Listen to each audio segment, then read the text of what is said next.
Welcome to మీరమ్మ Hindi విద్యాలయం. ఈరోజు పాఠ్యాంశంలో భాగంగా హమ్ భారతవాసి కవిత పాఠ నుంచి అభివ్యక్తి సృజనాత్మకత. మనందరికీ తెలుసు కదా, ఇది మన యొక్క రెండవ సోపానం, అభివ్యక్తి సృజనాత్మకత. మీకు ఎగ్జామ్స్లో ఎక్కువ శాతం ప్రశ్నలు వచ్చేవి కూడా అభివ్యక్తి సృజనాత్మకత నుంచి ఎక్కువగా వస్తూ ఉంటాయి. అవి 2 మార్క్స్ కానివ్వండి లేదా 4 మార్క్స్ కానివ్వండి, ఎక్కువ మనకి ఈ సోపానం నుంచే మనకి ఎక్కువగా వస్తూ ఉంటాయి. ఆలో చూసినట్లయితే ఇన్ ప్రశ్నకి ఉత్తర్ 3-4 పంక్తియోं में लिखिए. మరి క్రింద ఇవ్వబడినటువంటి ఈ ప్రశ్నలకు 3 లేదా 4 పంక్తుల్లో సమాధానం ఇవ్వమని అడుగుతూ ఉంటాడు. उलझनों से बचे रहने के लिए हमें कैसी सावधानियां लेनी चाहिए. ఉలజనోంసే మానే సమస్యల నుండి లేదా చిక్కుల నుండి, ఇబ్బందుల నుండి, బచే రెహనే కేలియే మరి తప్పించుకోవడానికి లేదా సమస్య నుండి మనల్ని మనం రక్షించుకోవడానికి మనము ఏ విధమైనటువంటి జాగ్రత్తలు తీసుకోవాలి అంటే, సమస్యల్లో పడకుండా ఉండాలి అంటే పడకముందే మనం ఏ విధమైనటువంటి జాగ్రత్తలు తీసుకోవాలి, ఎలాంటి జాగ్రత్తలు తీసుకుంటే మనం సమస్యల్లో పడకుండా ఉంటాము అని అడుగుతూ ఉన్నారు. మీకు బాగా గుర్తుందనుకుంటాను. ప్రశ్న చదవగానే ఫస్ట్ మనం ఏం చేయాలి, ఈ ప్రశ్న ఏ పాఠం నుంచి వచ్చింది, ఆ పాఠం యొక్క కవి లేదా లేఖక్ ఎవరు ముందుగా రాయాల్సి ఉంటుంది. यह प्रश्न हम भारतवासी कविता पाठ से दिया गया है. इसके कवि శ్రీ ఆర్పి నిశంక్ జీ हैं. మరి ఈ ప్రశ్న హమ్ భారతవాసి అనేటువంటి కవితా పాఠం నుంచి తీసుకోబడింది. దీని యొక్క కవి ఎవరు, శ్రీ ఆర్పి నిశంక్ జీ है. उलझनों के आने पर धैर्य न खोकर विवेक से उनको दूर करने का प्रयत्न करना है. ఉలజనోं को आने पर ఒకవేళ మనకు తెలియకుండానే మనకు సమస్య చిక్కు అనేది వచ్చినప్పుడు ధైర్య కోకర్ మరి ధైర్యాన్ని విడిచిపెట్టకుండా, ధైర్యాన్ని కోల్పోకుండా వివేకంతో వచ్చినటువంటి సమస్యలను మనం దూరం చేసుకోవడానికి ప్రయత్నం చేయాలి. కష్ట ఆనే పర్ హోషియార్ సే ఉసే దూర్ కరనా హై. అదే కనుక కష్టం వచ్చిందనుకోండి, తెలివిగా దాని నుంచి మనం తప్పించుకోవాలి లేదా తెలివిగా దాని నుంచి మనం దూరం, ఆ యొక్క కష్టాన్ని దూరం చేసుకోవాలి. జీవన్ మే నైతిక మూల్యం కా పాలన కర్నా హై. ఈ సమస్యల నుండి, కష్టాల నుంచి తప్పించుకోవడానికి అవినీతి మార్గంలో మాత్రం ఎట్టి పరిస్థితులను వెళ్ళకూడదు. నైతిక మూల్యం కా పాలన కర్నా హై. మన మానవత్వాన్ని ఎట్టి పరిస్థితులు కోల్పోకూడదు, నైతిక విలువలను మనం కోల్పోకూడదు. వీటిని పాటిస్తూనే మనం ఈ చిక్కుల నుండి, కష్టాల నుంచి బయటపడాలంటున్నారు. హమేషా జాగరూక్ రెహనా హై. ఎల్లప్పుడూ కూడా మనం అలర్ట్గా ఉండాలి, మెలకుగా ఉండాలి, మందకొడిగా ఉండకూడదు, చురుకుగా ఉండాలి అని ఈ యొక్క సమస్యల నుండి మనం రక్షించుకోవడానికి ముందుగా తీసుకోవాల్సినటువంటి జాగ్రత్తల గురించి ఈ విధంగా మనం చెప్పుకోవచ్చు. और दूसरा प्रश्न है, निराशावादी और आशावादी के स्वभाव में क्या अंतर होता है. నిరాశావాది మరియు ఆశావాది మనకి ఇక్కడ ఇద్దరు కనిపిస్తూ ఉన్నారు. ఒకరెవరు నెగిటివ్ థింకింగ్ చేసేవాళ్ళు, ఒకరు పాజిటివ్గా ఆలోచించేవాళ్ళు. వీళ్ళ యొక్క స్వభావంలో తేడా ఏంటి, భేదం ఏంటి అని అడుగుతూ ఉన్నారు. మీరు ఈ విషయం మర్చిపోకూడదు. यह प्रश्न हम भारतवासी कविता पाठ से दिया गया है. इसके कवि श्री आरपी निशंक जी है. बाद में हर मनुष्य एक जैसा नहीं होता. ఏ ఒక్క మనిషి కూడా ఏ ఒక్క అంటే మనుషులందరూ కూడా ఒకే విధంగా ఉండరు, ఎవరి మనస్తత్వాలు వారివి. కుచ్ లోగ్ ఆశావాది హోతే హై. కొంతమంది ఏమో పాజిటివ్గా ఉంటారు, కుచ్ లోగ్ నిరాశావాది, కొంతమంది ఏమో నెగిటివ్ థింకింగ్తో ఉంటారు. అందరూ పాజిటివ్ థింకింగ్ వాళ్ళే ఉండరు మన చుట్టూ ఉన్నటువంటి వాళ్ళల్లో, అలాగే అందరూ నెగిటివ్ థింకింగ్ వాళ్ళే ఉండరు, ఎవరు అటు ఉంటారు ఇటు ఉంటారు. సో ఇక్కడ మనం నిరాశావాది యొక్క అభిప్రాయాలు ఎలా ఉంటాయి, ఆశావాది యొక్క అభిప్రాయాలు ఎలా ఉంటాయి చూద్దాం. నిరాశకి భావన రహతే హై. ఎప్పుడు ఇంకా మైండ్లో నెగిటివ్ థింకింగే ఉంటుంది, ఇంకా నెగిటివ్ నెగిటివ్ నెగిటివ్. అసలు మంచి పలకటం అనేది, పాజిటివ్గా ఆలోచించడం అనేది నిరాశావాదికి తెలియదు. ఇక ఆశావాది దగ్గరకు వచ్చినట్లయితే ఆశాకి భావన రహతే హై. ప్రపంచం మునిగిపోయినా సరే ఈయన పాజిటివ్గా కూల్గా ఉంటారు ఈ ఆశావాది, ఈ పాజిటివ్ థింకింగ్ ఉన్నటువంటి వాళ్ళు. और दूसरा पॉइंट, किसी भी काम के प्रति उत्साह नहीं होता. ఏ పని చేద్దాం అన్నా సరే అతని దగ్గర ఏముండదు, చురుకుతనం ఉండదు. ఎప్పుడు ఈశ్వర వాసుదేవరంట ఎలా చేస్తాడట, మందగుడిగా చేస్తాడు. హర్ కామ్ ఉత్సాహసే కర్తా హై. ఇక్కడ పాజిటివ్ థింకింగ్ అతను మాత్రం ఏ పని అయినప్పటికీ కూడా ప్రతి పనిని కూడా చాలా సంతోషంగా చురుకుగా చేస్తాడు. और तीसरा ఆత్మవిశ్వాస్ కి భావన నహీ రహతి. అసలు అతనికి ఆత్మవిశ్వాసం అనేదే ఉండదు. ఈ భావం అంటే ఏంటో కూడా తెలియదు అనమాట. ఆత్మవిశ్వాస్ కి భావన భరపూర్ రహతి హై, సెల్ఫ్ కాన్ఫిడెన్స్ ఇక్కడ పాజిటివ్ అతనికి మాత్రం కంప్లీట్గా ఉంటుంది. సమాజ్ మే అకేలా రెహతా హై. ఇంక ఈ నెగిటివ్ థింకింగ్ వాళ్ళు సమాజంలో ఎలా ఒంటరిగానే ఉంటారు, వీళ్ళని ఎవరు కూడా కేర్ చేయరు కదా నెగిటివ్ థింకింగ్ ఉన్న వాళ్ళని. సో సమాజ్ మే అకేలా రెహతా హై, సమాజంలో ఒంటరిగా ఉంటాడు. సమాజ్ మే సబ్సే మిల్జుల్కర్ రెహతా హై. ఆశావాది అయితే అందరితో కలిసిమెలిసి ఉంటాడు. और पांचवा ఉలజనోం సే భాగ్దా హై. ఈ నిరాశవాదికి సమస్యలు వచ్చాయనుకోండి అక్కడి నుంచి పారిపోతాడు, సమస్య నుండి దూరంగా పారిపోతాడు. అదే ఆశావాది అనుకోండి ఉలజనోంకో సులజా సక్తా హై. ఎంత పెద్ద సమస్య వచ్చి మిన్నువిరిగి మీద పడినా సరే దాన్ని చాలా ఈజీగా చిటికలో దాన్ని సాల్వ్ చేసుకోగలుగుతాడు. ఇవి నిరాశావాదికి ఆశావాదికి మధ్య ఉన్నటువంటి అంతర్ మానే భేద్. और आमे देखिए, गीत में धरती को स्वर्ग बनाने की बात कही गई है, हम इसमें क्या सहयोग दे सकते हैं. మరి మనం పాడుకున్నటువంటి హమ్ భారతవాసి పాటలో ఆ గీతంలో ధరతీకో స్వర్గ బనానికి అంటే సమస్త భూమిని స్వర్గతుల్యం చేసేసేయాలి, పుణ్యక్షేత్రంగా మార్చేయాలి అన్నటువంటి మాట వినపడింది కదా. హమ్ ఇస్మే క్యా సహయోగ దే సక్తే హై. మరి మనం ఈ ధరతిని స్వర్గం చేసే విషయంలో మన యొక్క సహాయ సహకారాలు ఏ విధంగా అందిస్తాము అన్న విషయాన్ని అడుగుతూ ఉన్నారు. ఎలా అందిస్తాం మనం కూడా ఇందులో మనం కూడా పార్టిసిపేట్ చేయాలి కదా. ధరతిని స్వర్గతుల్యం చేయటంలో మనం కూడా పార్టిసిపేట్ చేయాలి కాబట్టి ఎలా చేస్తామో చెప్తాం.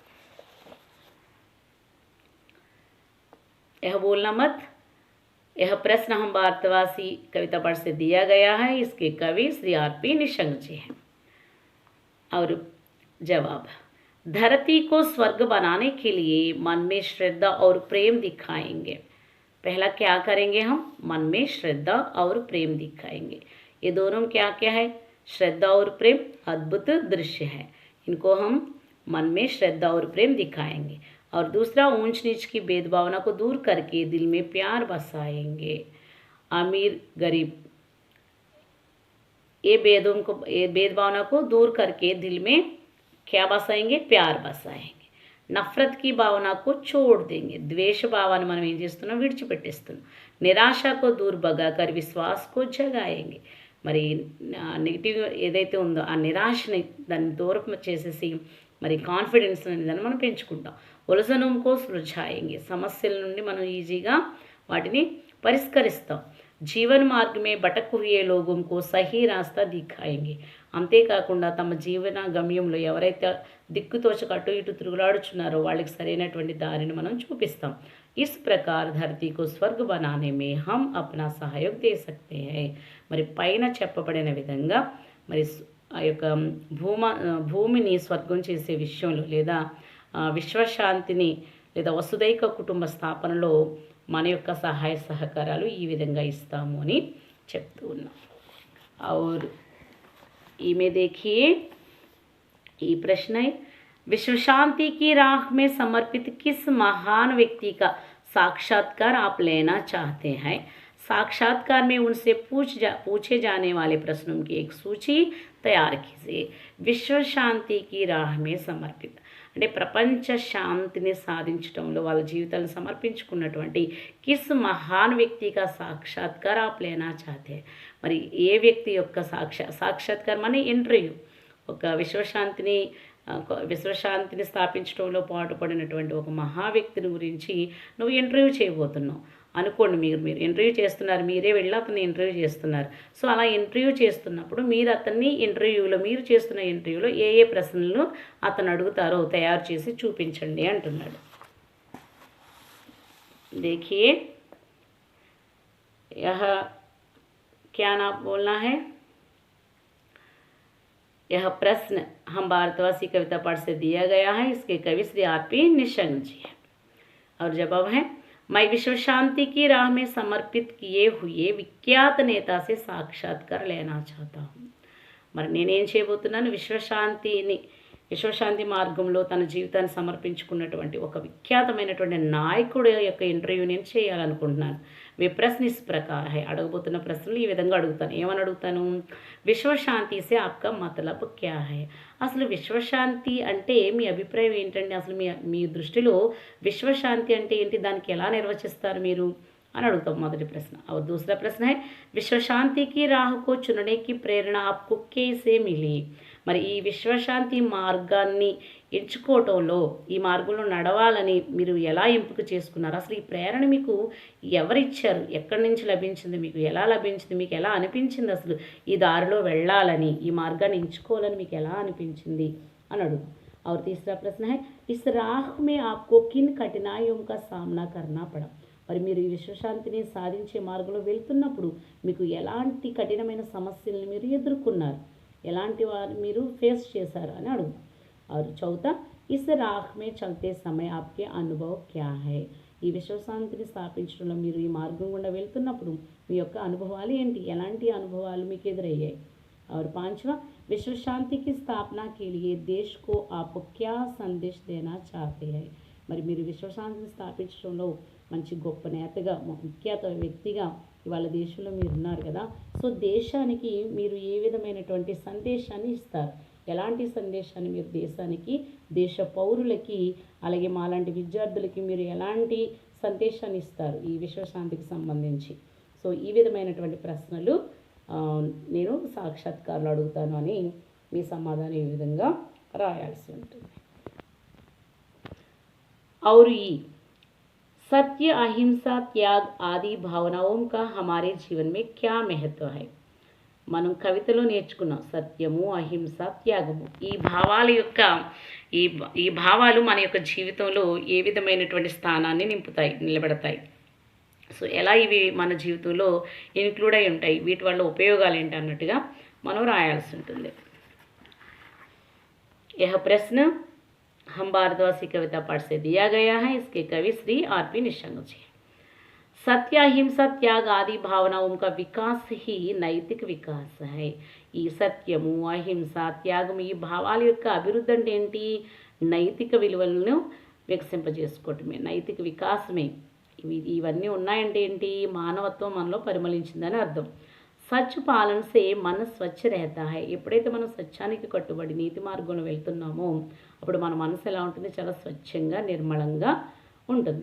సబ్కే లియే ఆదర్శవాన్ बनता है. ఎవరైతే ఇలా సత్యానికి కట్టుబడి ఉంటారో వాళ్ళందరికీ కూడా ఆదర్శవంతులుగా ఉంటారు, అంటే రోల్ మోడల్స్గా ఉంటారనమాట. సో చూడండి, మనం సత్యహరిశ్చంద్రుడు కథ వినగానే అమ్మో సత్యహరిశ్చంద్రుడు, ఆయన సత్యాన్ని అలా ఆయన మొత్తం లైఫ్ అంతా సత్యం కోసమే సాక్రిఫైస్ చేశారని వెంటనే స్ట్రైక్ అవుతుంది. సో అలా అహింసాసే హమారే జీవన్ మే శాంతి ఫైల్తీ హై. ఇక అహింసా మార్గంలో మనం వెళ్తున్నప్పుడు మన జీవితంలో శాంతి అనేది లభిస్తుంది. ఇస్మే హీ మానవ కళ్యాణ్కి భావన నిహిత్ హై. ఎప్పుడైతే మనం అహింస మార్గంలో వెళ్తున్నామో ఎదుటి వాళ్ళని ఎవ్వరికీ కూడా, మన సమాజంలో ఎవ్వరికీ కూడా మనం కష్టాన్ని కలిగించలేం కదా అహింస మార్గంలో వెళ్తున్నప్పుడు. సో ఎప్పుడైతే మన వల్ల ఇతరులకు ఇబ్బంది లేదో అప్పుడు మానవ కళ్యాణం అనేది జరుగుతుంది, అంటే అందరికీ శుభమే జరుగుతుంది మన వల్ల. త్యాగ సే సహకారిత బడతీ హై. ఇక త్యాగభావం అంటావా, సహకారిత, ఈ సహకారిత బడతీ హై అంటే సహాయ సహకారాలు ఉంటుంది. ఎప్పుడైతే త్యాగం చేస్తున్నావో, నీవు సాక్రిఫైస్ చేస్తున్నావో అంటే అందరూ కూడా ఏం చేస్తారు, నీకు అండగా నిలబడతారు. ఇన్సే విశ్వ బంధుత్వకి భావన బడతీ హై. ఈ త్యాగ గుణం ఎప్పుడైతే నీలో ఉందో వసుదైక కుటుంబ భావన ఆటోమేటిక్గా అభివృద్ధి చెందుతుంది. సో ఈ విధంగా అభివ్యక్తి, సృజనాత్మకత నుంచి మనము ఈ ప్రశ్నలకు ఆన్సర్స్ ఇవ్వాల్సి ఉంటుంది. ఇది బాగా గుర్తుపెట్టుకోండి. ఎగ్జామ్స్లో ఎక్కువగా మనకి వస్తున్నటువంటి ప్రశ్నలు అభివ్యక్తి, సృజనాత్మకత నుంచి వస్తాయి. ఇందులో ఏ ఒక్కటి కూడా మీరు విడిచిపెట్టడానికి లేదు. సో ఇంకా ఇక్కడ మనకి ఇవ్వబడనది అవుతుంది, కవితాక సారాంశ అనే ప్రశ్న ఇక్కడ అడగలేదు, మనం అది కూడా చెప్పుకుందాం. ఎందుకంటే మనకి ఎగ్జామ్స్లో ప్రతి కవిత లెసన్, ప్రతి పాట యొక్క సారాంశం అడిగేటువంటిది ఉంటుంది కాబట్టి మనం రేపటి క్లాస్లో హం భారతవాసి కవిత సారాంశం కూడా చెప్పుకుందాం. ధన్యవాదాలు.